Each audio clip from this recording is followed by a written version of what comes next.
You don't anymore. If you still want to come and see me, you absolutely can, and I'd be more than happy, but I know it's a long drive. I finally made it, and it's a long drive. So just so you guys know, you have that available to you. Nikki, you want to add to that? Yeah, I also wanted to say from the long-term post-op perspective is that some of the things that you do in your early post-op career to get enough protein are some of the things that maybe you sort of have to back up off of in the long term. Like, for instance, I know that I had a lot of trouble tolerating hard proteins, animal proteins in the beginning, and so I got into the habit of eating things like Greek yogurt and cottage cheese and things like that. Those are things that as my capacity to eat increased, I got so used to eating those things that I could eat a lot of them. And so when I had trouble with appetite control or portion control, I had to look at what I was eating and seeing if I was eating things that were simply moving too fast through my system. And so as of late, over the last year or so, I've returned a lot to eating animal proteins like lean chicken breast, pork chops, things like that. Those are things that I cannot eat a lot of, thereby my brain doesn't really want to eat them.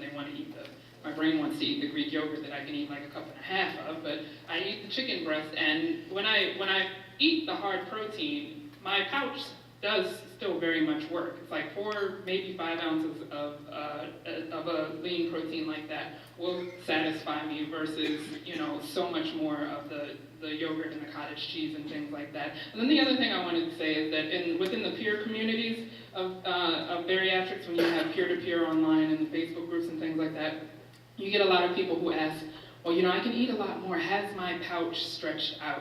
And the thing that I always tell people, my stock answer for that is, well, I don't know because I'm not a doctor. However, the one thing I want to reiterate to every patient that I ever come in contact with, ever asked themselves or somebody else that is, that if your pouch has in fact stretched or whatever, and the doctors can talk to the feasibility of that actually happening, that is something that you need to consult your medical team for. There is no diet, no matter what you see online, of, this diet can shrink your pouch or reset your pouch or whatever.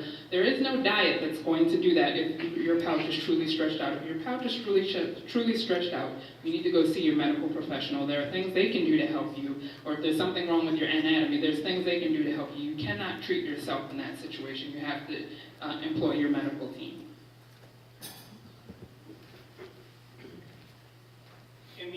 In those situations, do not underestimate the mental health component either, okay? Because, sometimes I see a connection with swallowing your emotions and holding them to weight gain all the time.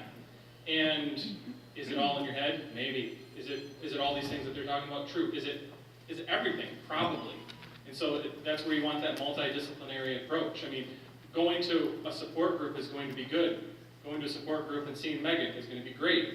Hitting everybody and hitting all avenues of it is going to be fantastic. It's just about making that commitment to want to get back and make change. But don't underestimate the aspect of mental health, because this is a bariatric surgery. It's not neurological.